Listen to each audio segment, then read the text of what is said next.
Hi guys, how are we doing? Welcome back to the channel. Today we're going to talk about Lzzy Hale's brand new signature Kramer guitar, but there's a problem with it, and it's a big one.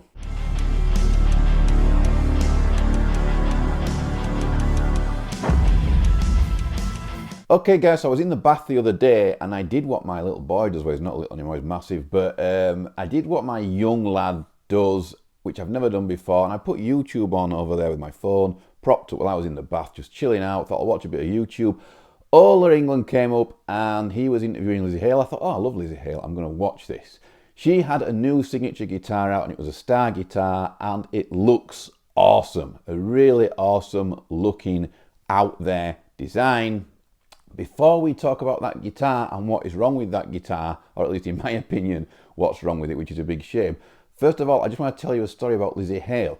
So years ago, I think it was the Disturbed Asylum tour, possibly, can't remember, but years ago, Disturbed were doing a tour and Halestorm were backing them up, supporting them on the tour. And I'd never heard of Halestorm, weren't too bothered about them, but when I bought a ticket for a gig, I always go and watch the full gig. I'm not one of these guys that turns up just for the headlining act, you know. It's not me, it's not my thing, it's not what I do. You never know who you're going to see supporting the band, especially if you've not heard of them, and you never know whether you're going to like them, and you're never going to find any new music if you don't go see the full gig. When I've paid for something, I want to see it all, you know, if I've paid for it anyway. So I got there was about 15 people on the front barrier when I arrived in. We went straight to the bar, wanted to get a drink first. Me and my mate, we got a drink.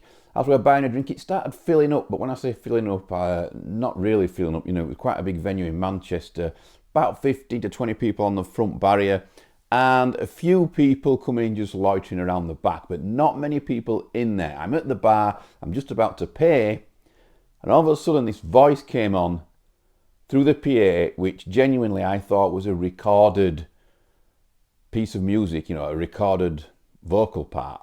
Just came on loud as hell and it sounded mint. The longer that it was on, the more awesome it sounded. It sounded immaculate. The vocals were immaculate and they were jaw-dropping.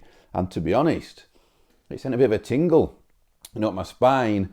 And I looked around at my friend I was with and I was just like, Jesus Christ, like, what is that? Who is that? You know, what is that?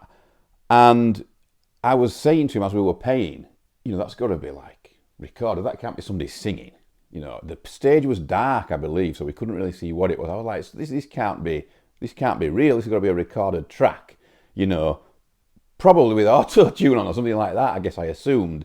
Anyway, we got our drinks, we walked away from the bar, and we stood quite far back. The lights came on, and there she was in all her glory, Lizzy Hale singing live. And even though I could see her singing, I was still convinced that she was miming because it was that pinpoint perfect and just sounded massive. It sounded fantastic. To be honest, I've never seen anything like that before in my life. Just somebody stood on a stage like that, creating that kind of atmosphere. And it wasn't just me, it was a fact. I was looking around, everybody was stood there just like, what the hell is this? You know, over here in the UK, we never heard of Halestorm. We didn't understand the full power and skills and textures and accuracy that she had in her voice. We'd never seen it. I've never seen anything like this before. Even at like, you know, non-metal gigs, you know, like pop gigs or whatever, when you expect people to be sometimes more melodic singers. But yeah, I've never seen a vocal like that ever, and I've never seen it since. I've never seen anybody stand on a stage and just command an audience and suck an audience in. Because it went from people just stood there like stunned, like wondering what the hell's going on, to flocking to the front. When the gig kicked off and the band kicking and everything, and it was a great gig. That was from Halestorm's best EP, probably one of their first ones. I can't remember the name of it, but it's still their best work to date, in my opinion. I do sometimes listen to them now and again just to see what they've been up to. But yeah, amazing voice. So I just want to say as a disclaimer, this is not like any kind of negative video towards Lizzy Hale, because she is amazing, and the admiration that I have and respect for her, for just that performance, to be honest, is massive, okay? So, moving on. Lizzy Hale plays guitar as well while she sings. She's got a brother, I believe it is, on drums. He's amazing. He was playing with drumsticks like this big at that gig. doing all kinds of crazy stuff and chucking his drums and sticks in the air and all sorts. Very skillful guy, clearly a very musical family. And it was just an entertaining gig. It was awesome, you know. Disturbed came on after. The whole night was awesome.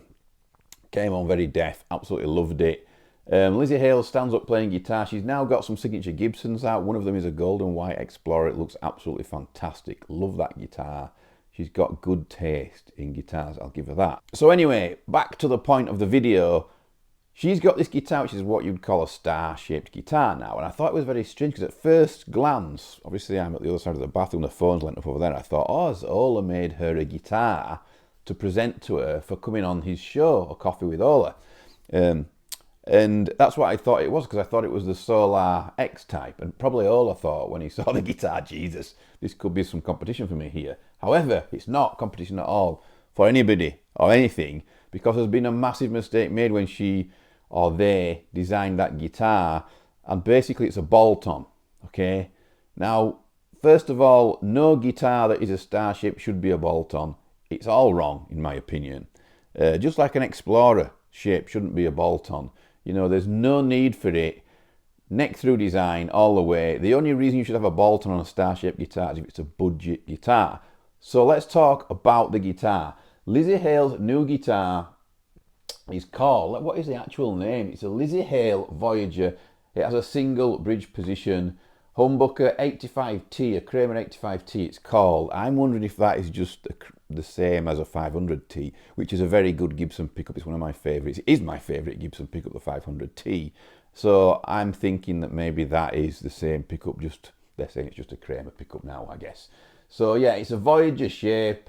The Floyd Rose is a Floyd Rose 1000 series, makes sense. R2 locking nut, quite a narrow locking nut there, which is nice and suits me anyway. 3-piece maple neck, ebony fretboard, lightning bolt inlays. That makes sense because it ties in with Lzzy Hale, and they all have the lightning bolt thing going on the straps and everything like that. Don't know if you've seen that, but that's what they do. So it's kind of their little, it's their marketing thing, the lightning bolt, I guess. So yeah, it's a Slim C profile, Kramer necks.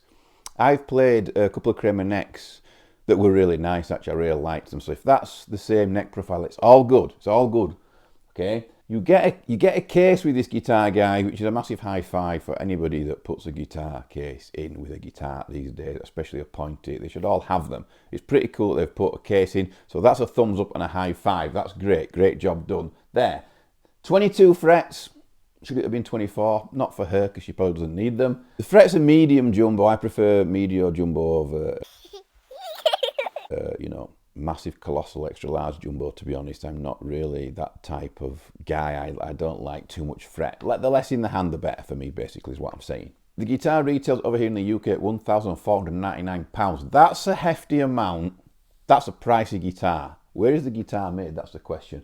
I don't know where the guitar's made. If I find a shot of the back of the headstock, I'll put it on the screen during this video so you guys can see where it's made.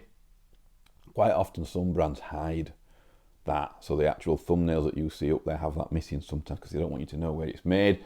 We don't know, I'm joking, we don't know where the hell this thing's made. It's got this like, I don't know what to call it really, holographic style paint job on there, which is pretty spectacular. You know, it's not like, it looks at first glance like some metallic spangled style. I don't know, they used to do Charvel stuff in this finish, similar to what that looks like, but when you actually get close to it, you realise that it's not. It's like a holographic type thing that reflects the light off it. It's really clever how they've done it. You're probably paying quite a bit of money for that finish, to be fair to Kramer. It reminds me of football stickers. So when we used to collect football stickers when I was younger, even though I don't like football, we used to have the badge at the top of the club badge, used to have a holographic style back with a light reflector, and it turned to purple and all kinds of different lights. On the stage lights, it will look amazing, and I just think it's great. I think it's really great. It's a bit much for some people, but for me personally, I like stuff like that. That's way out. You know, I've got pink guitars and all of that stuff here. The problem is this bolt-on neck, okay? Not only is a bolt-on neck, but it's not like this type. So this is a 500 quid Wolfgang, and it's basically loaded with my custom 9-core nail bomb bare knuckle pickups there. If you want to buy this guitar, by the way, just message me on Facebook because I'm actually selling this guitar with these pickups in. So yeah, the bolt-on neck design on this is big and hefty, but even that is slimmed down to some extent, even on a 500 quid guitar. So there's no excuse for a £1,499 guitar to have this, what I would call a blocky Strat bolt-on design that's just horrific, and it's just awful to play. Up high, she probably doesn't go up high, she's a rhythm guitarist, but yeah, it's all wrong. It's just wrong. For 1,500 quid, you just don't expect that terrible, ugly, blocky Strat type bolt-on thing going on. It shouldn't be happening. It's all wrong, and I don't get it. I don't get it at all. You know, people would buy that guitar that probably aren't Lzzy Hale fans just because it looks so out there and wild, you know.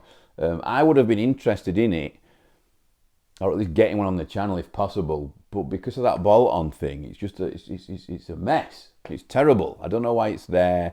You know, it should be a neck through.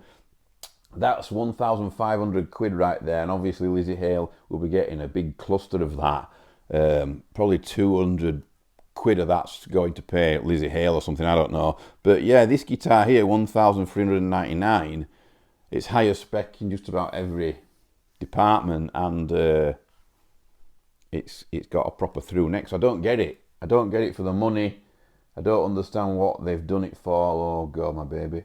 That's my #1 guitar, that one there, by the way. Don't know if you've seen any videos on that guitar, the Schecter E1 Evil Twin. But yeah, I don't get it. I don't understand it. I don't know why they've done it. And I think they've ruined what could have been a really, really great guitar.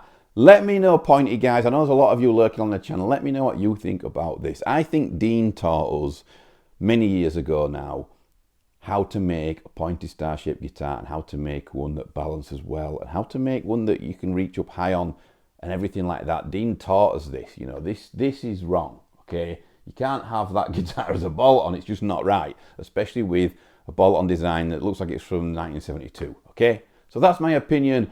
Really sorry. You know, I feel bad for Lzzy Hale that nobody at Kramer went, you can't do this. It needs to be a neck through. You know, it feels weird. Maybe she wanted a bolt-on, but I don't know why. It doesn't make sense. No one benefits from this. You could have still had the satin silky finish on the neck, back of the neck, and a neck through. You know, there's guitars that retail at like 800-900 quid that have got that. I don't get it. I can't get my head around it. And when I read the comments online, a lot of people into pointy guitars felt the same. So it's a big shame. It's an awesome looking guitar. It looks great. I love Lzzy Hale, and I just feel so bad for her that terrible, when you flip the guitar, it just looks terrible. It really does. So yeah, I don't usually make negative videos, and I guess it's a positive one in a way, because Lzzy Hale, I've told you that little story about how awesome she is. But that guitar, they've ruined it. That could have been an amazing guitar, and it would have probably hit some of the Solar sales too, you know, maybe, possibly. So Ola, when he had her on the channel, probably flipped it over and thought, oh, thank God for that. It's not going to sell any. Put it back on his knee. I don't know. Maybe he didn't think that. Anyway, nice to talk to you guys. Thought we'd discuss this guitar just for no reason whatsoever other than, you know what I'm like with my pointies. I'm a bit fussy. The other thing what's missing off the guitar, which I probably should mention, is the truss rod adjustment is up on the headstock as well, which is, you know, you expect it down below and accessible at the bottom of, look, this is another thing, another 500 quid guitar here with the with it down there. I don't get it. I don't know what's going on. There's too many brands that are missing, bringing out new guitars at the moment, and they're missing out on the missing specs off the guitar that are really crucial. That I don't think they realise that guitarists, we look for these types of things. We look for comfortable bolt-on designs where we can reach, you know, with reduced wood there, and we look for the truss rod adjustment and where it is. We look for these things. I don't get it. I think brands are just losing touch and just throwing guitars together and missing fine details like that. Anyway, thank you very much for watching, guys. I'm going to get the hell out of here. I'll see you all soon.